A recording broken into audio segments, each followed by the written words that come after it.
The humble baguette, a relic of colonial France in Southeast Asia adapted into pure magic. The Cambodian Num Pang, the Laotian Khao Jee Pate, and of course, Vietnam's iconic banh mi. When you think of the food of Southeast Asia, sandwiches might not be the first thing to come to mind, but for so many people here, it's impossible to imagine life without this beloved street food classic. These are dishes with incredible stories of independence and perseverance and the talent of local cooks, and one that connects today's culture with cooks in kingdoms spanning centuries across the entire planet. It got us wondering, how did Southeast Asia become the home to some of the world's best sandwiches? And since we're in Thailand, what might happen if some of the best cooks here were given the chance to create a version of their own? A Thai-style banh mi.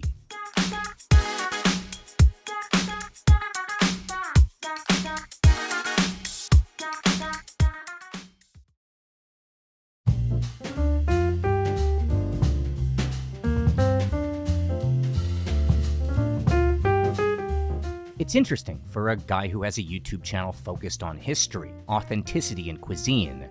I once had a restaurant where we sold dishes like Beijing duck tacos and pulled pork wontons.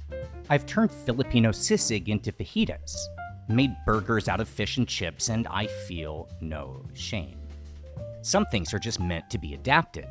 Techniques and components may be intended for one kind of use, but perfect as a platform for so much more.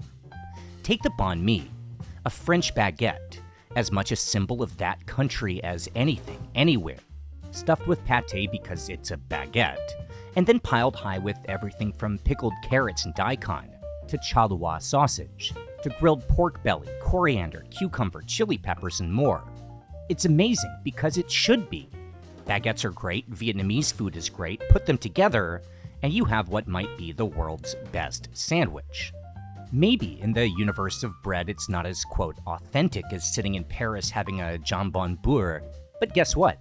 That's not authentic either, as the French baguette is actually Austrian, or at the very least was introduced by an Austrian baker who in 1837 brought the technique of steam baking to Paris, and using extra refined flour which wasn't French or Austrian, but Hungarian. The point is we can tie ourselves in knots thinking about authenticity, but if you go back far enough, pretty much everything is fusion. That's the nature of our flawed world. Since our first cities were built, we've spent so much time invading, colonizing, going to war, and occasionally trading with each other that food is our complicated legacy. Every dish tells a story.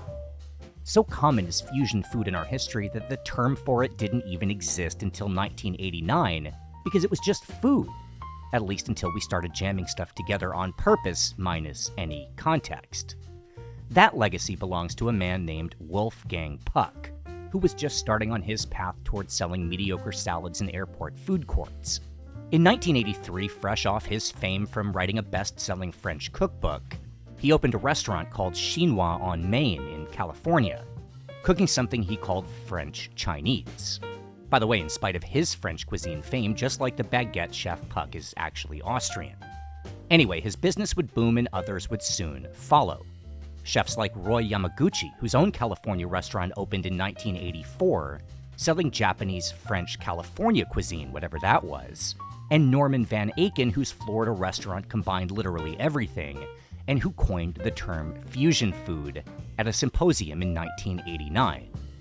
Since then, there have been ups and downs in the fusion food movement. Beginning in the 2000s with the Bourdain revolution in appreciating real cuisine, we start to see pushback and a move away from stuff like wrapping buffalo chicken in spring rolls and calling it a dish. That's also Wolfgang Puck, by the way. But let's remember one important thing about fusion food, at least before the 1980s. And that's the fact that we are the first generation, the first, who can do whatever we want with food. Whatever crazy idea we might come up with, all we need to do is go to the grocery store and get whatever we can think of. That's not how it used to be. For everyone who came before us, when something strange and foreign would arrive, it was a big deal. And no matter the context or the circumstances that brought something, like, for example, baguettes to Vietnam, it was our responsibility as cooks to play around, to see what might happen if we worked it into our own ancient arsenal. Because why else would we do this, if not for the joy of making something nobody's ever made before? And who knows, you might just come up with something that'll change cuisine forever.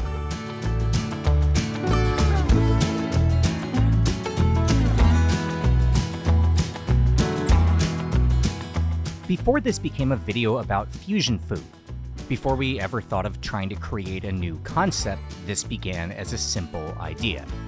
See, Bangkok might not be a place known for its own sandwich, but it is one of the only cities where you can find all of Southeast Asia's baguette classics.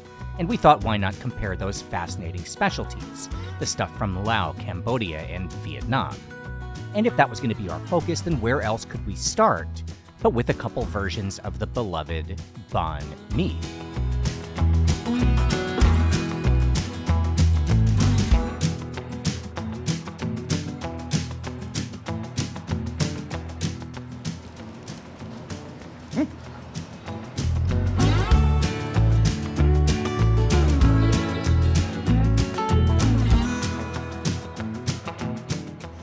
I understand that there are a lot of foods in Vietnam that are, more historic, more interesting, more nuanced than a banh mi. But I have never been to Vietnam without the first meal being this on the street. And I've been to Vietnam at least a half dozen times, and every time, get out of the van from the airport and just find a banh mi before I even go check in at a hotel.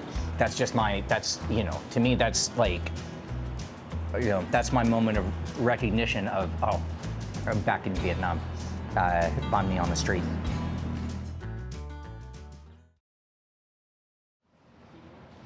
Alright, at this point we still thought we were making a straightforward video about 3 famous sandwiches.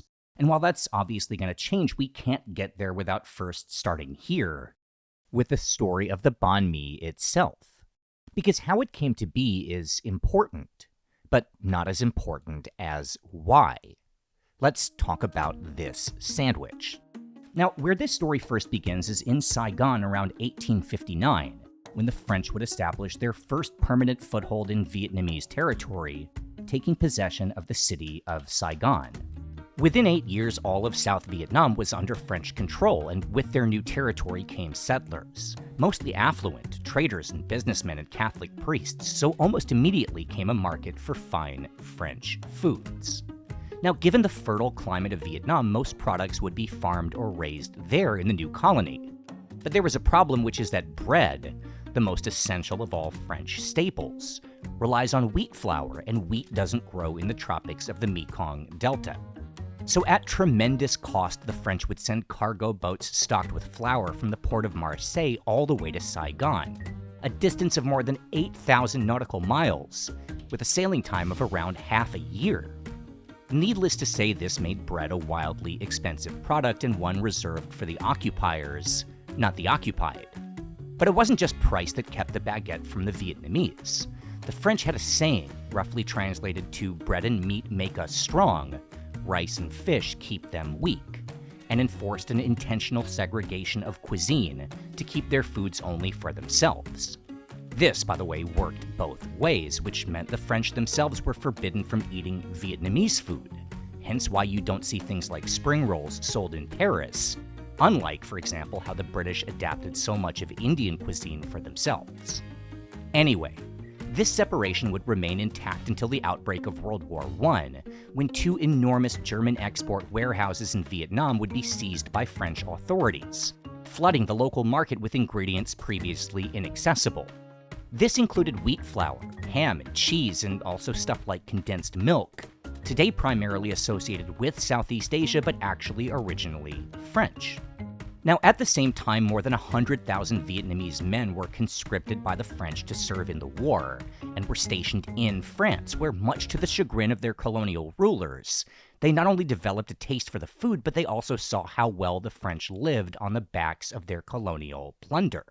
So they went home with both a taste for baguettes and an intense hatred of the French. Combined with the affordable wheat flour, the first Vietnamese bakers began making French bread around the end of the 1910s, more than anything out of spite towards the colonists. You say we're not good enough to eat this? Watch us. Their bread would have some differences from the French version. First, Vietnamese ovens burned hotter than the ones in France, with the shorter baking time leading to a thinner and crispier crust and lighter interior. And second, to reduce costs, local bakers would add rice flour to the dough, not much, but just enough to stretch the wheat supply further. Now, for a long time, these baguettes, first called banh thé or Western bread, were served in the old French style, not as a ready-made sandwich, but alongside cold cuts, cheese, pâté, and butter. In the decades beginning in the 1920s, we'd see a slow shift in Vietnam from these components to things a bit more local, or at least cheaper. For example, mayonnaise replacing butter, and Vietnamese sausage taking the place of fine French ham. The last step in the evolution would take place after the French were finally defeated in 1954, and Vietnam was split into two countries, a division that would see more than 1 million anti-communists leave the North for the South. According to legend, a husband and wife named Mr. and Mrs. Le began selling baguettes stuffed with local ingredients as a sandwich, first to make it easy for those on the move to eat while in transit, and later around 1958 at a shop in Saigon. Within a year, as French laws were overturned, including the mandatory 2.5-hour daily lunch break, residents of the city began looking for something fast and easy to eat, instead of home-cooked meals based around rice. And the rest, as they say, is history.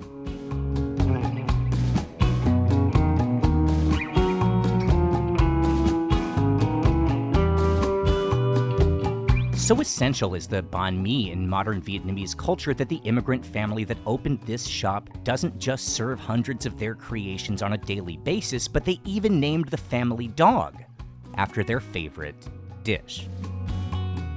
There you go. You can hear banh mi whining in the background. I feel so bad. Like, imagine, the dog is across the street behind the fence at the family's house, and keeps barking, and I keep wondering, like, this poor dog cooped up, and then I realize, no, he's barking because his name is Banh Mi, and every time somebody comes here and they say, let me have a banh mi, he thinks they're talking to him.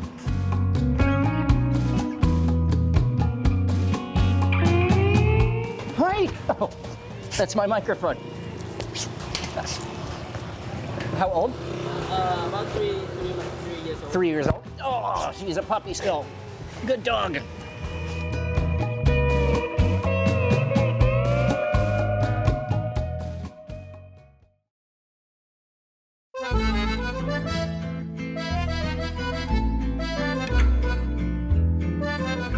All right, it might be a stretch to say that Vietnamese independence was sparked by the courageous act of baking bread. There were, of course, a lot of factors, but it wasn't nothing. It was the ultimate pushback against foreigners on their land, telling them they weren't good enough, and a fascinating symbol of resistance.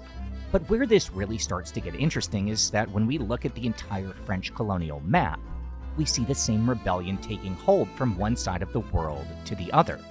And everywhere it turns up, we find examples of a culture adapting their own techniques to the forbidden ingredient. In Tunisia, old or stale baguettes would be shredded and topped with a chickpea stew called lablabi.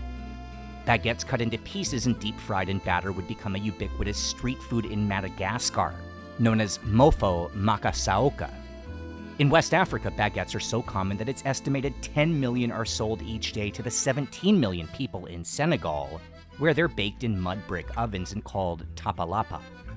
And that's not even the highest per capita consumption on the African continent. That belongs to Algeria, where 49 million are sold daily, more than one per person, and more than the 32 million sold each day in France itself. In India's Pondicherry, occupied by the French for 138 years, baguettes would become a dessert, cooked with or dipped into a sweet pudding served throughout much of the country called basundi. Napoleon III's invasion of Mexico might have only succeeded in 5 years of French rule, but that was enough time for us to see the debut of the torta, with the bread called telera, a local take on, of course, a baguette. And here in Asia, it wasn't just the Vietnamese who would make the bread their own. After Saigon-style banh mi sandwiches gained popularity, versions would pop up all across the former French Indochina, from northern Vietnam to Laos and Cambodia. And speaking of Cambodian baguettes, well, finally, we've arrived at our second meal.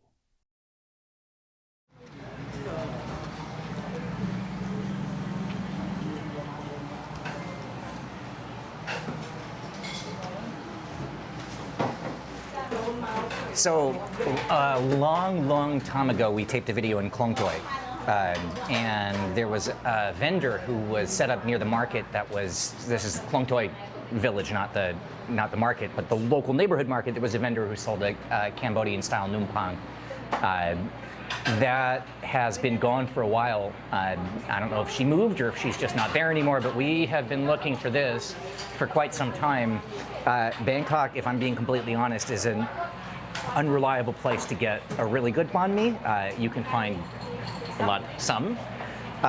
However, maybe the best version of anything like that in the city is this restaurant. It's one of only 3 places that I know of in this entire city that serves Cambodian food, and they're all here in Pratunam. This place has only been open for a year. Their specialty is the Num Pang, and it is incredible.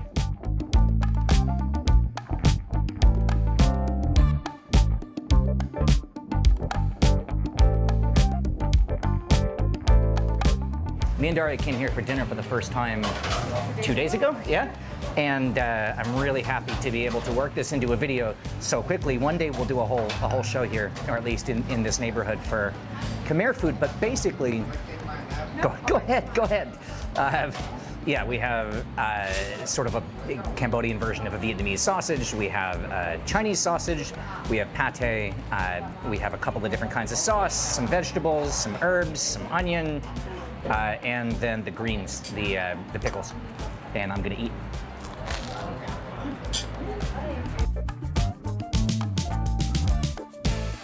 It's hard to describe this. There's almost a fishy flavor.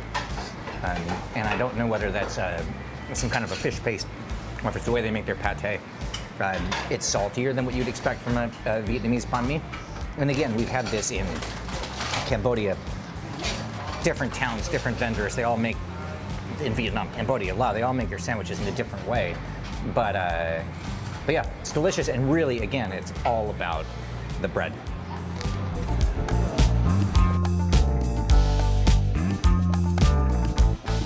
We might have to sit here and have a few more of these. The weather is not looking good.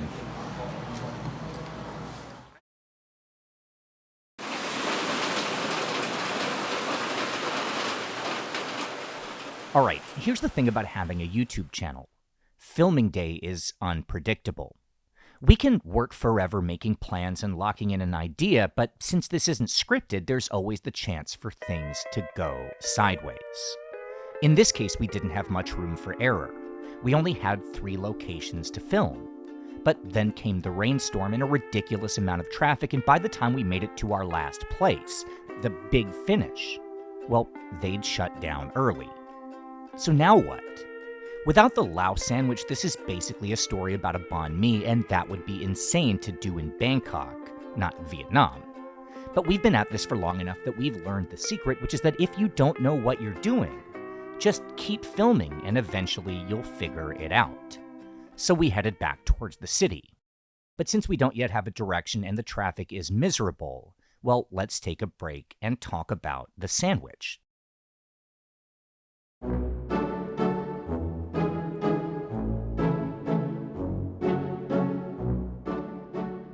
In 18th century London, men of high birth were expected to carry themselves in a manner befitting nobility.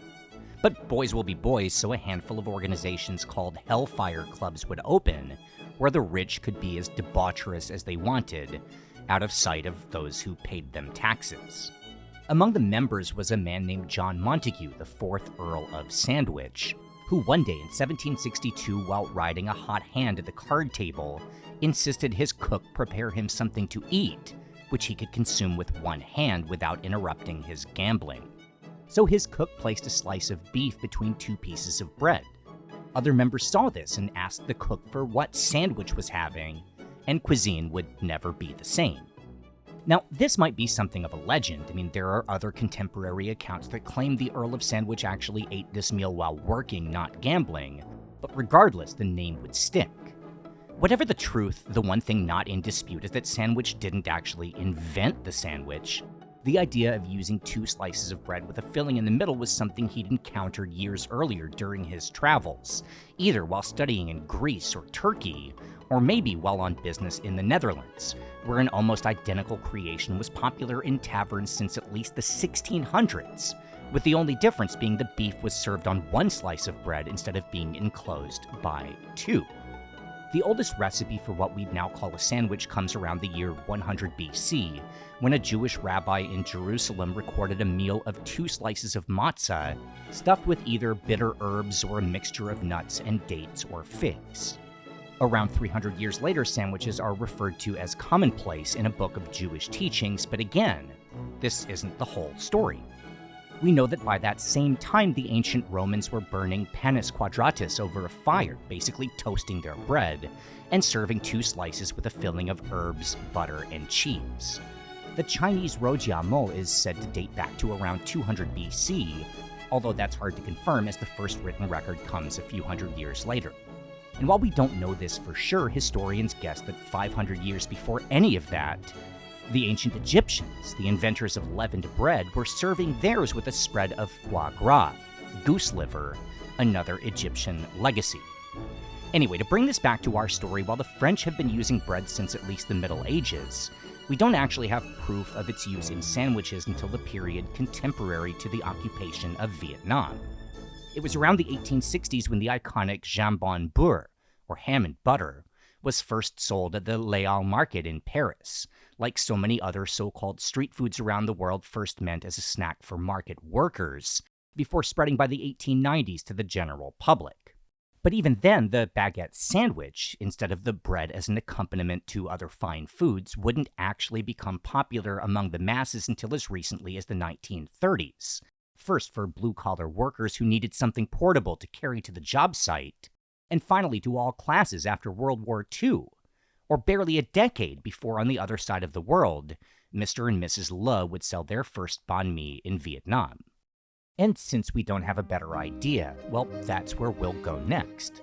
To one of Bangkok's best French bakeries, to sit outside in the gloomy weather and pretend we're in Paris, and to see what the country that brought baguettes to Southeast Asia did with the bread when they started making their own sandwiches.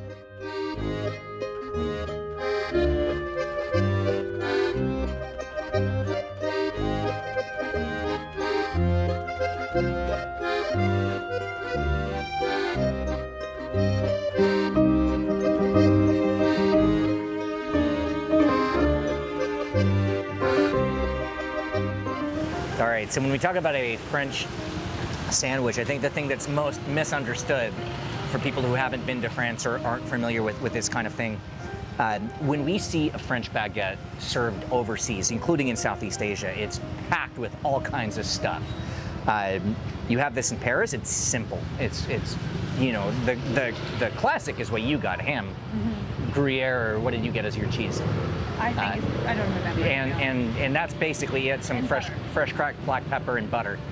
In my case, this is going to be a duck sandwich with which looks like some kind of fruit compote and pickled onions and pate, of course. And before I talk anymore, I'm going to take a bite of this.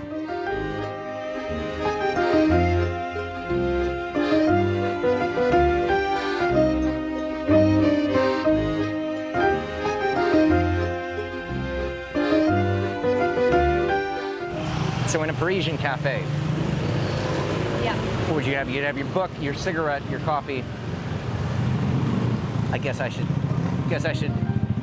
Somebody should be playing the accordion, right? Instead of the motorcycle, just imagine the sound of the motorcycle is actually an accordion. Maybe a mime. Boris, can you do any miming? It would be to France. Not in like 25 years.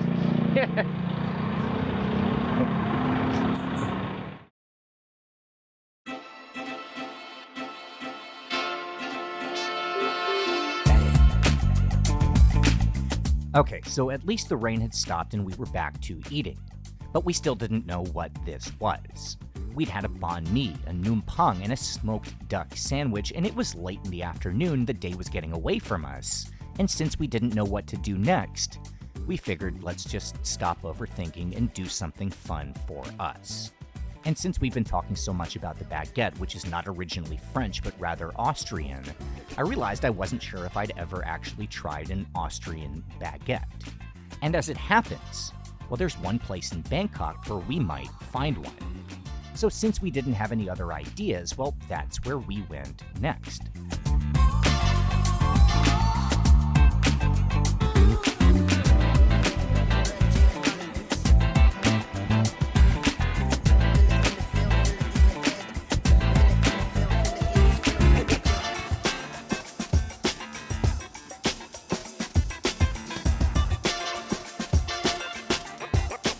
All right, so this is a place that we've been going since we pretty much first arrived in Bangkok. It's one of our favorite bakeries in the city, and it was founded 5 years ago as Bangkok's first, I believe, Austrian bakery. Today the food leans more German, but when we're talking about kind of tracing the history of the baguette, this is a huge part of the story, and doesn't matter how full I am, I'm gonna have room for at least a chicken pesto baguette sandwich.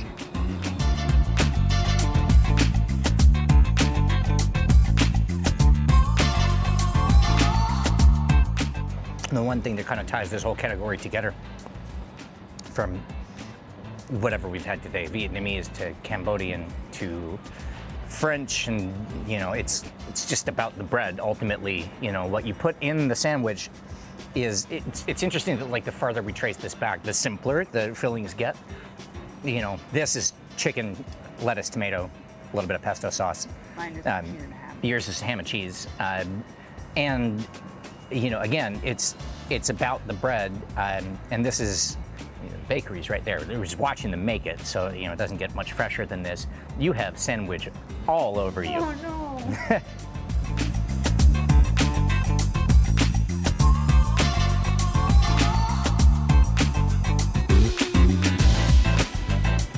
There's something comforting about living in a city, wherever it is, here,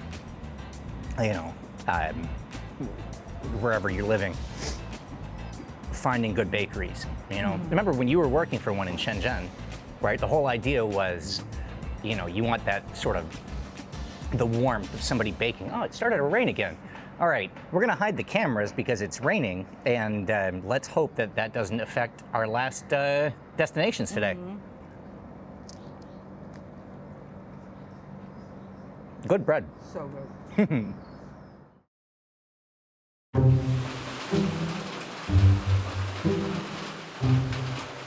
In Bangkok in the summer, the rain can come at any time. Fast and heavy and powerful enough to defeat even the most well-intentioned YouTube channel. By now, we'd eaten a bunch of sandwiches, but eating a bunch of sandwiches does not a story make. There was still something missing to tie this all together, and we knew we'd need another day of filming, but as for what to do, well, first we'd need to take stock of where we'd already been. We'd gone from the Vietnamese banh mi to its cousin, the Cambodian Num Pang, looked across the ocean to the French cafe sandwich, and traced that back to its Austrian precursor. We've covered the story of fusion cuisine, of Vietnamese rebellion, of the birth of the baguette, and even of sandwiches themselves. We could just come back and film at the Lao place and be done with it. Just double down on our original idea and have these extra places as a little side note. But there was one part of the story we hadn't yet explored, which was when the humble sandwich would enter the culinary mainstream. And maybe more importantly, why? And as it happened, well, that would be all we needed to come up with a plan, something quite possibly never done before.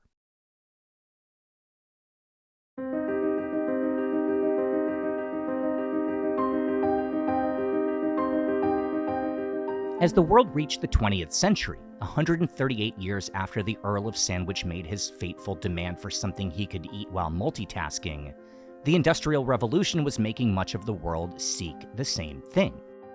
It's true that sandwiches have existed throughout much of history, but for all intents and purposes, the sandwich as an art form, a representative of a country's cuisine and an iconic part of the global food landscape. Well, that didn't really begin until very recently, when fast and functional became paramount, and what had been a culinary afterthought suddenly in bread-making countries became pretty much the perfect food. As crazy as it sounds, pretty much every form of sandwich that are now essential around the world traces back to within the last 100 years. Like the hero, that Greek specialty beloved from the Mediterranean to New York diners. Well, that shows up in Athens in the 1940s, influenced by the Turkish doner kebab, which itself wouldn't become a sandwich until around 1970. The Reuben with corned beef and sauerkraut is actually American, invented by a chef named Reuben Kulikovsky in Omaha, Nebraska.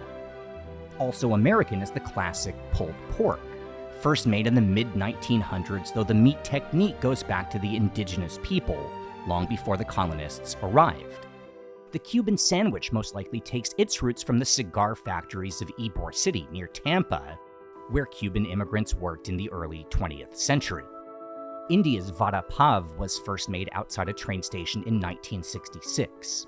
Paninis found popularity in Milan in the 1970s, and the chivito, the national sandwich of Uruguay, was invented in 1946.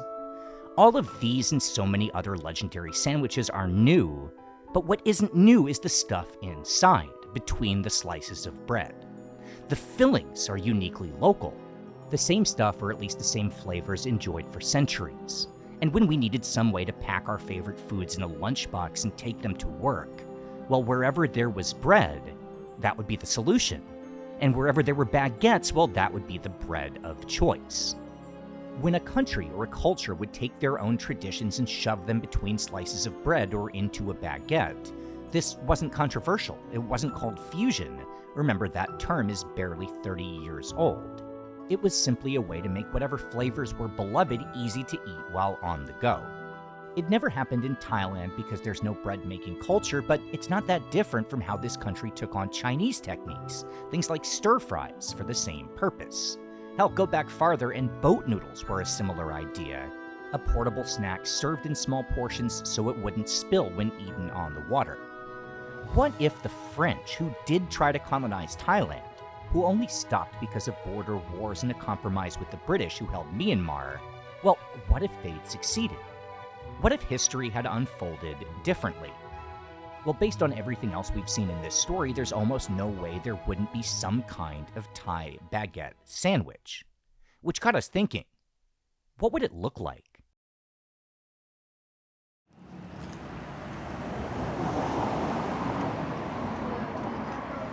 Okay, so after not completing the shoot last time, which in the end turned out to be a really good thing, Daria and I were talking off the air about how, like, when we film on Thai food or anything from Southeast Asia, we tend to be okay, even after eating all day. These sandwiches just filled me up so much that kind of steamrolled me. I didn't leave the couch the next day. So I'm glad we didn't finish the shoot with all the other places we had planned. We're back, day 2. This restaurant is open, the weather is beautiful. We have our favorite Bangkok Lao-style Khao Jee Pate, which we did film once before, not that long ago, on our video about Vietnamese food in Thailand. So yeah, I cut this in half because I'm gonna be smarter with this shoot than I was last time. So Boris, this half is for you. All right, not to give short shrift to the Lao Khao Jee Pate, which is a pantheon sandwich in its own right, and the main reason Vientiane has become an annual stop for me and Daria. Well, we filmed at this restaurant before, just a couple months ago. And anyway, since we started making this video, our mission has changed. Now we're mainly here because they sell some of the best banh mi or khao jee bread anywhere in the city, and we're gonna need a lot of it to get through the rest of filming. Obviously, the next part of our mission is going to be to see what we can find for Thai chefs to make us some Bangkok-style banh mi, whatever that's going to be. Let's just see where the road takes us, because we're already off to a good start. Next door, there's a restaurant with the Shel Chuan Chim, the Thai equivalent of Michelin. The owner just came running over. She said, "Do you want to film at our place too?" She saw the camera, and we said, well, it's not a normal shoot, but can you ask your cooks if they're willing to make us a sandwich? And she said, yes, yes, yes, no problem, just come over. So we already know the first place we're gonna film, and it's right there. And then after that, we're off to a couple of the best places in the city. So I'm excited about today. I'm gonna try my best not to overeat.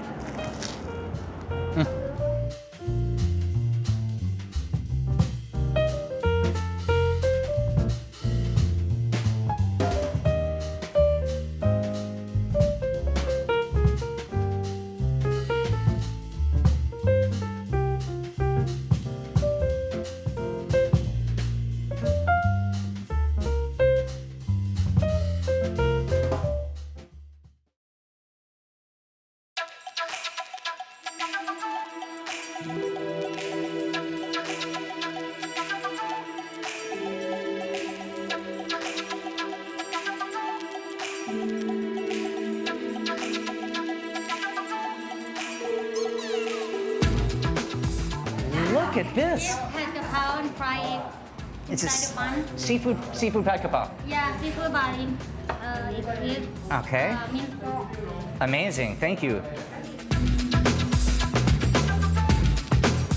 This is such a random idea. I'm really excited now. Seeing the first sandwich come out, I realize what a completely nuts idea this is, and I'm very excited.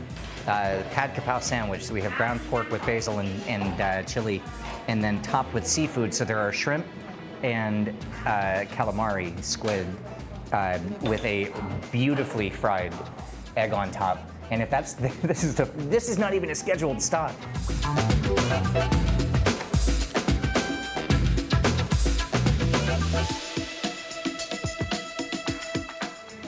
Well, first of all, it's a really good pad kaprao. That's a good enough pad kaprao that I almost want to take it off the bread. Let's put it this way. If you enjoy pad kaprao, you're going to enjoy this.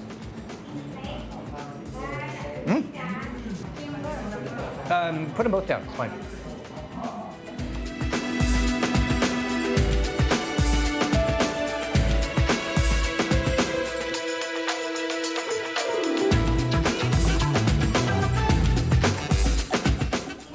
This is ridiculously good.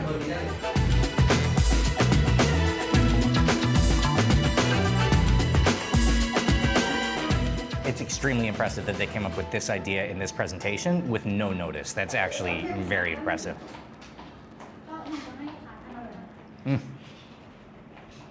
How am I going to get through the rest of the day?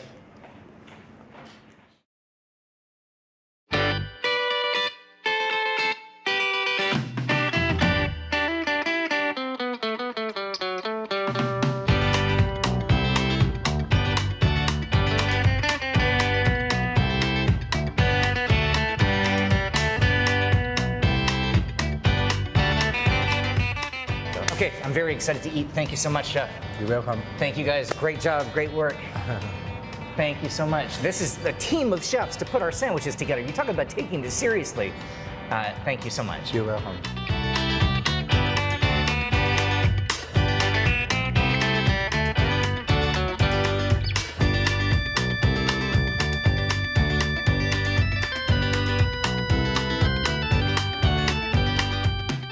The idea of a satay sandwich is not revolutionary. I served a satay taco on a menu that I had in Beijing a long time ago. It's a flavor that works in a lot of preparations, and this is certainly one of them. We have that kick. It's spicy, but it's not too spicy. Really strong flavor from there's a lot of coriander, a lot of cilantro in this. You see the chicken, satay sauce on a banh mi baguette. This is very good.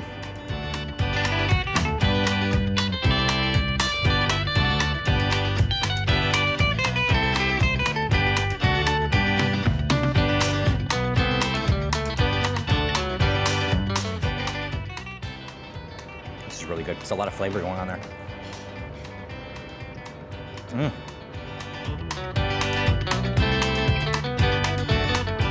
Probably not the first person who's ever had a pad kaprao sandwich. Somebody's thought of that before. I'm probably not the first person who's ever had a satay sandwich. I mean, that's an obvious idea that, as I said, I even served something similar at one of my restaurants before. But I am definitely the first person who has ever had this, which is a 19th century royal Thai curry called Sindhuan curry. Even today, that curry is hard to find. Made into a baguette sandwich form is something that has never been done, and I will confidently say that. And if you can prove me wrong that somebody else has made this sandwich, I would be very entertained by that. So please tell us in the comments. Boris, your turn to eat. There's too much food. We need to get moving. We have more sandwiches to eat.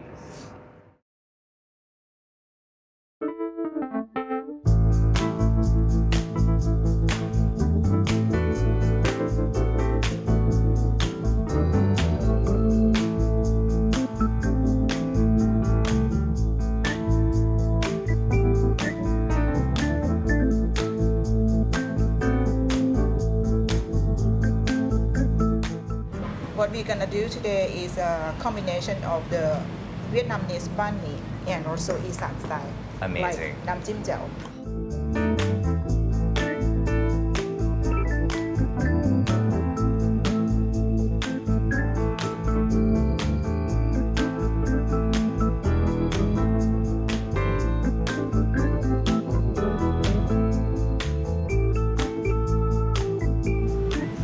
To me, the components of a sandwich can change, but you need to have a sauce. Otherwise, it's too dry. Yes. You need to have a primary component, which in this case is the steak, and you need to have that kind of textural contrast. Oh, I just got one of the bird's eye chilies in that last bite. Yeah. Don't cry. Yeah. And I see another one just waiting for me in this next bite, and here we go.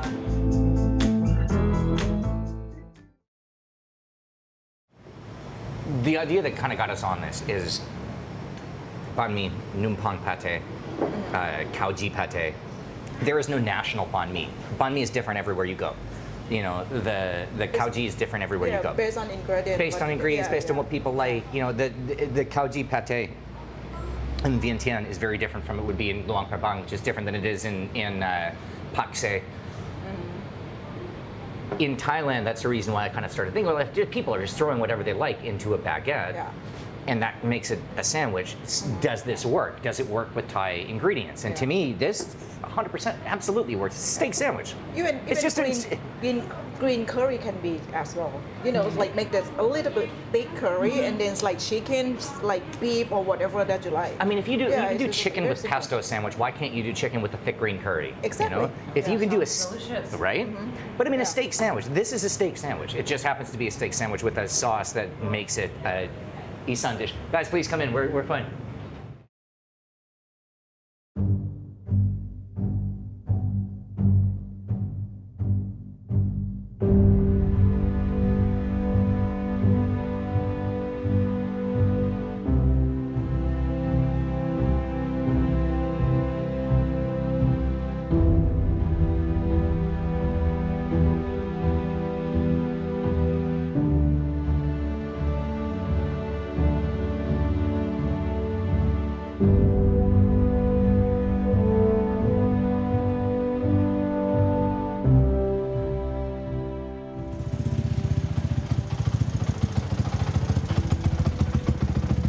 If I have one takeaway that I hope that you have watching the channel, if you've been watching us since the beginning, come here.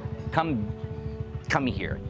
That's the one thing that I think anybody who has watched this channel for a long time, you've seen how much we, like, whenever there's an excuse to come here. This is probably my favorite neighborhood to walk around in Bangkok, and Chef Gaz Mu Krob is probably my single favorite plate of food in this city, and that's a big statement, but like I don't even have any hesitation saying that. I'm so excited to see what he can come up with for a crispy pork sandwich.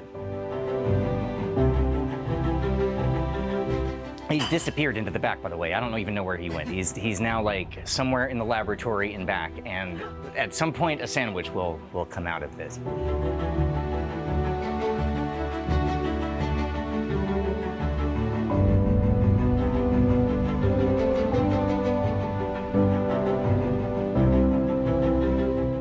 So he disappeared to grill the sandwich over coals in the back, because that's in Thailand when you see, you know, these shops that sell loaves of bread, it's usually going to be grilled over coals.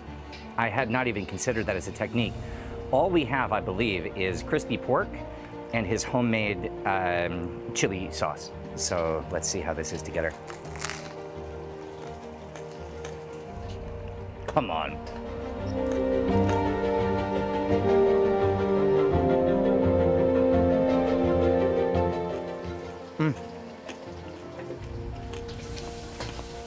What do you think? Really good, yeah?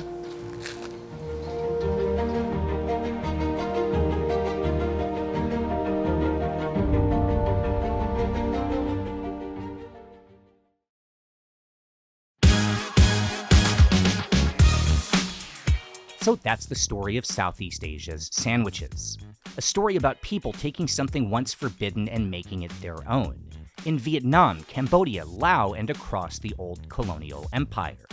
A story about what might be the perfect bread, and its incredible history both in its own development and in its role in taking ancient cuisine from all over the world into the modern era. And it's a story about food and how, in the hands of the very best cooks, the humble sandwich can be a showcase for flavors, techniques, and even the wildest ideas. Thailand doesn't have its own version of the baguette sandwich. But maybe it should. Maybe everyone should. Because honestly, if everything's already fusion food, well, why not have some fun and keep doing what chefs have done since the beginning of time? You never know. You might just create something incredible.